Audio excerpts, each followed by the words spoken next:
My name is Marco, and my job is writing tourist guides. It's a job I like. I like discovering new places, getting to know their colors, their tastes, and the people who live there. I like setting off. And today I'm setting off for the Abruzzi. I have to write a guide to the Medio Vastese, the area between the Trigno and Sinello rivers in the province of Chieti. I've never been, which is why I can't wait to get there.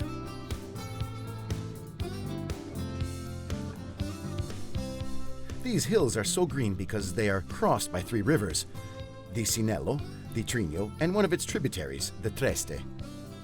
The Trigno runs along the Abruzzi-Molise border. The Sinello, on the other hand, is contained entirely within the Vastese area from its mountains to the sea.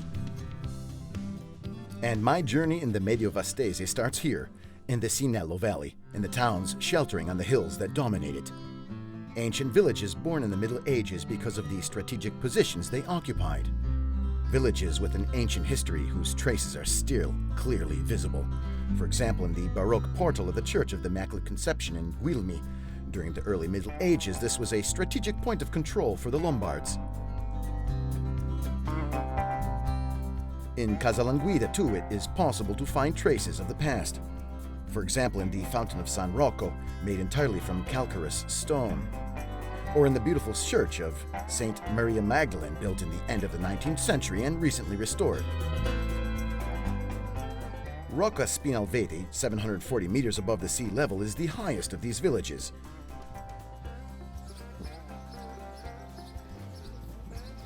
It was founded in the 19th century by the inhabitants of the ancient medieval village of Roccavecchia.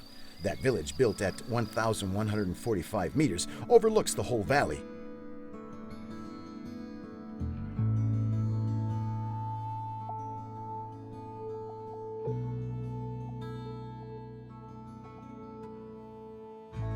I get there after a climb that is as steep as it is evocative along the ridge of the mountain, and I have to admit, it was really worth the effort.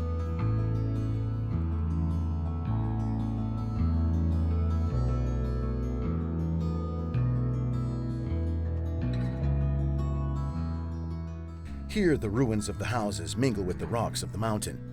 A mountain not unlike Monte Sorbo, not far from here, with its 906-meter peak, and where, in appearance, the vegetation seems to be Mediterranean.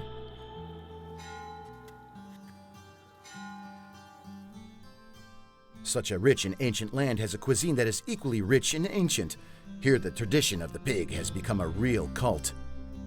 In Carpineto Sinello, a village at 381 meters above the sea level, there is even a pig museum, the only one of its kind, totally dedicated to swine and the instruments that were once used to work its meat, which here is used to make the famous ventricina, the queen of salami in these parts, very common throughout the Vastese area, and to which Guilmi, on August 14th, dedicates an equally famous fete. And to satisfy my curiosity about this incredible salami, I meet Luigi. The first thing I want to know about is the name ventricina, because originally the meat really was contained in the ventre, the stomach of the pig. Successivamente, quando le famiglie sono diventate sempre più piccole, i grandi lavori nei campi sono stati abbandonati perché superati dalla tecnologia, e le ventricine sono diventate piccole e gli ingredienti, la carne, veniva messa dentro le vesciche del maiale. Then Luigi opens one with his hands to show me its consistency and explains to me why this salami is so noble. È nobile perché le parti nobili del maiale concorrono a costituirlo. Viene usato essenzialmente prosciutto, lombo, e quindi carne magra, pregiata, nella misura del 75-80%, e solo il 20% è parte grassa, ma anche questa parte grassa è effettivamente frutto di ricerca all'interno della mezzena del maiale. È solo il grasso più sodo e quello della parte dorsale che poi ne costituisce le fondamenta. And he also explains its red coloring to me. Questa colorazione rosso per lo più è dovuto al peperone trito dolce, quindi quando si mangia la ventricina la fragranza è quella proprio del peperone dolce. Along with the pepper, you add fennel and then leave it to mature for at least 4 months in an airy, cool place like this.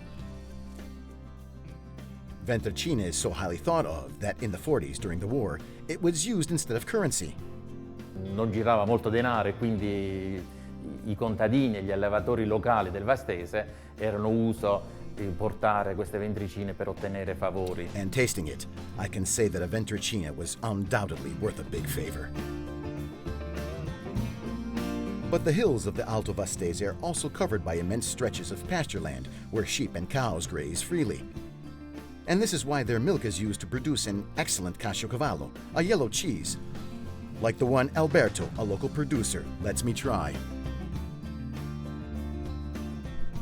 Continuing along the Sinello Valley, I reached Gissi, a village entirely built on a spur of gypseous rock about 500 meters above the sea level.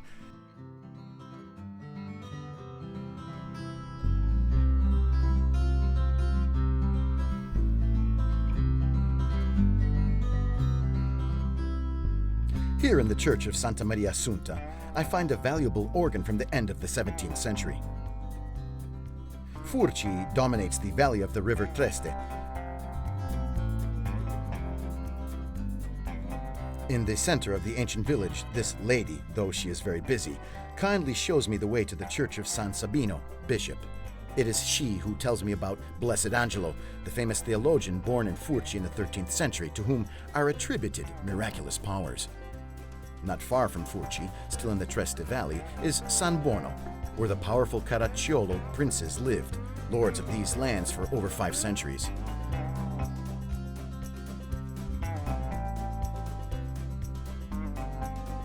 Just outside the village, immersed in the green, lies the convent of St. Anthony, which in some of its rooms houses the Vastese Museum of Art and Archaeology. Here I meet Rosalinda and her smile. She is my guide to the finds that are displayed here. Funerary decorations, ornaments in bronze, and votive material with inscriptions in osco. Exhibits of notable interest and largely unseen before. Following the course of the Treste, the first place I come across is the village of Liscia.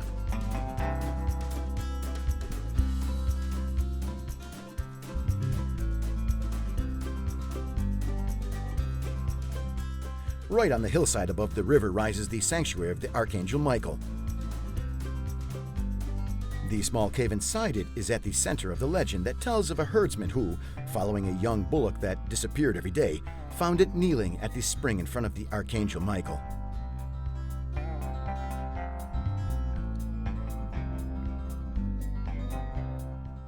Following the river Trigno, I come to Tufillo, which from its height of 555 meters dominates one of the wildest stretches of the area.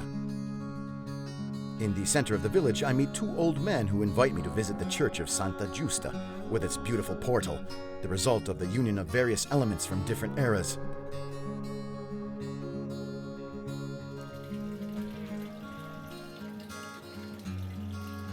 Still following the Trigno, I come to Dogliola, which, with its 409 inhabitants, is one of the smallest villages of the Medio Vastese.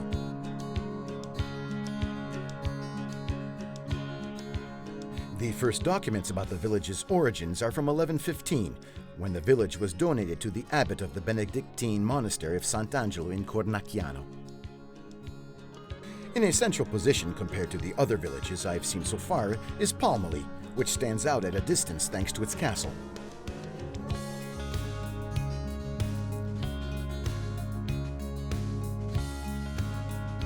From the center of the village, you can enjoy a splendid view of Monte Freddo,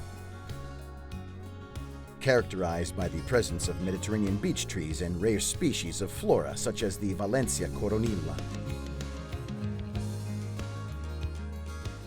Also interesting is the Museum of Country Living, where, alongside everyday objects, we can also find others that were used for family entertainment. These are objects tied to a countryside tradition that has still not been erased by modern times, as in the kitchen where this tradition survives, passed down from mother to child. As with Antonio and his mother, today I'm going to be a guest in their agriturismo, and they will give me a perfect example of this simple and richly flavored cuisine. For the first course, his mother prepares ndorcioloni alla chitarra. This is a pasta made with 1/3 soft wheat flour and 2/3 hard wheat flour, both produced locally. You need a lot of strength to knead the mix. For this reason, Antonio explains to me, this is often something the men do as well. Then the pasta is flattened with the rolling pin. And finally, it is passed through the guitar to give it its definitive shape.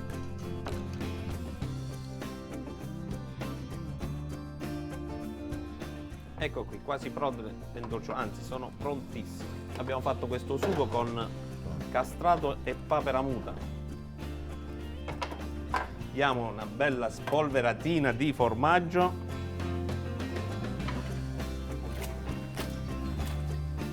Ecco qui. Another traditional dish that they'll have me try are balls of cheese and egg balls, made with a mixture of sheep's and cow's milk cheese, breadcrumbs, egg, and parsley. Questo piatto, la cosa bella è che veniva fatto anche poi da queste signore alle 4 del mattino, quando si andava in campagna. Poi verso le 8 si faceva la prima colazione con queste belle polpette cacio che dava molta energia per continuare a lavorare. Il cacio che mandava questo profumo di formaggio insieme al prezzemolo e con un buon bicchiere di vino, a suo tempo era il vino cotto, che si faceva sempre e si fa ancora qui sulla nostra zona, ma era veramente molto particolare. Antonio cooks them for 5 minutes in a sauce made of garlic, celery, tomato, green and red peppers, and the balls of cheese and egg are ready. And since he is at the stove, he also makes me lesame, a soup that was made between April and May, when food supplies started to run out. It was made with lightly fried chili pepper, a sprinkling of sweet red pepper, freshly picked greens, spelt, and boiled chickpeas.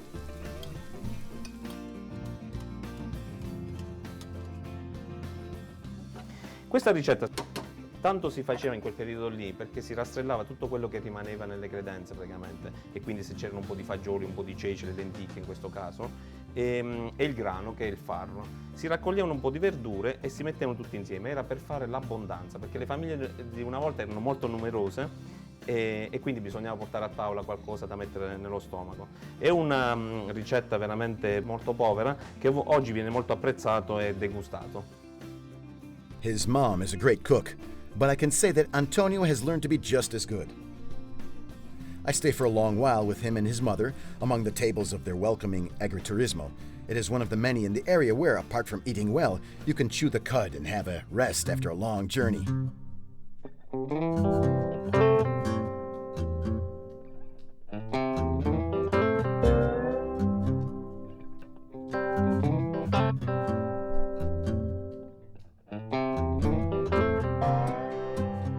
Heading towards the coast along the Trigno Valley, I arrive at Fresa Grandinaria.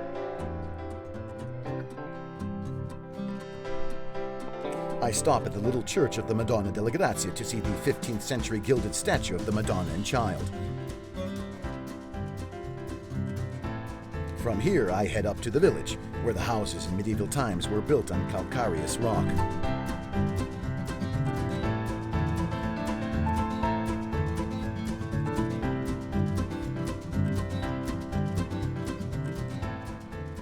In Lentella, too, the medieval origins of the historic center are evident, with the walls following the rock to mark out its boundaries. You can also try paragliding here. The instructor invites me to try, but I prefer to stay on the ground with the excuse of having to continue my journey.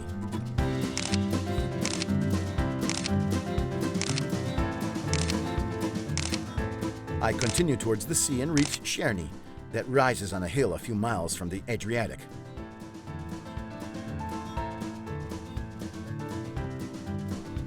Its patron, San Panfilo, has a 19th century church dedicated to him.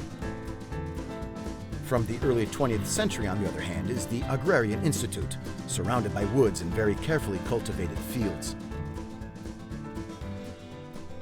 And near Cerny, about 3 miles from the sea, there is a nature reserve, that of the Don Venanzio Woods. It was born in 1999 to defend this strip of forest in the Sinello Valley. Here I meet Mario, for whom this place holds no secrets. Qui in particolare si estendeva il bosco della Crivella, così l'antico nome della località e anche del bosco, che aveva un'estensione di diverse centinaia di ettari, poi purtroppo tagliato per ricavarne traversine per la costruzione della ferrovia adriatica. E quindi ciò che rimane sono circa 10 ettari, la parte più integrale delle antiche foreste. La peculiarità più interessante è proprio l'aspetto che ritroviamo qui a circa 30 metri sul livello del mare di una vegetazione tipica montana, quindi ciò che potremmo trovare in una faggeta a 1000 metri di quota lo troviamo qui. And in fact, here we find typically mountainous plant species: the snowdrop, the Apennine anemone, the St. Nicholas, and the red lily that flowers around June. Another characteristic of this reserve is the presence of an unusual species of oak, the English oak. La farnia è la specie più importante del bosco di Don Venanzio, è una quercia tipica delle pianure e le caratteristiche principali sono un po' le foglie, diverse un po' dalle altre querce, perché sono grandi a ventaglio, lisce, oltre poi al tronco abbastanza liscio rispetto alle altre querce comuni, che comunque troviamo qui come la roverella o il cervo. Mario also explains to me that apart from its numerous species of plants, the inland areas of the Vastese also house the largest colony of red kites in the mainland south, as well as numerous mammals. Il cinghiale che ormai è diventato comunissimo, al tasso, alla volpe, ma soprattutto è da ricordare la presenza recente del capriolo che ha ricolonizzato, diciamo così, anche le zone, le quote più basse. Unfortunately, all I managed to see was a small fox. I leave Mario in these incredible woods to go to Monte Odorizio.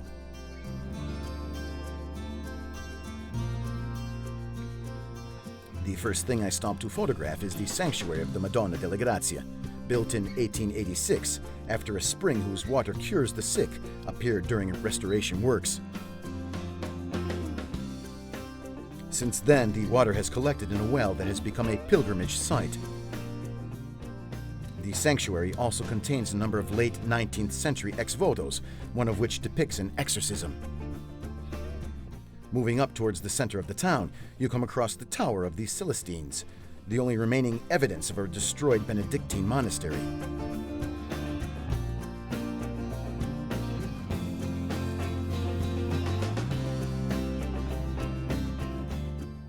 And the castle, situated on the highest point in the village, that still maintains its early 16th century features. Cupello is the last stage on my journey.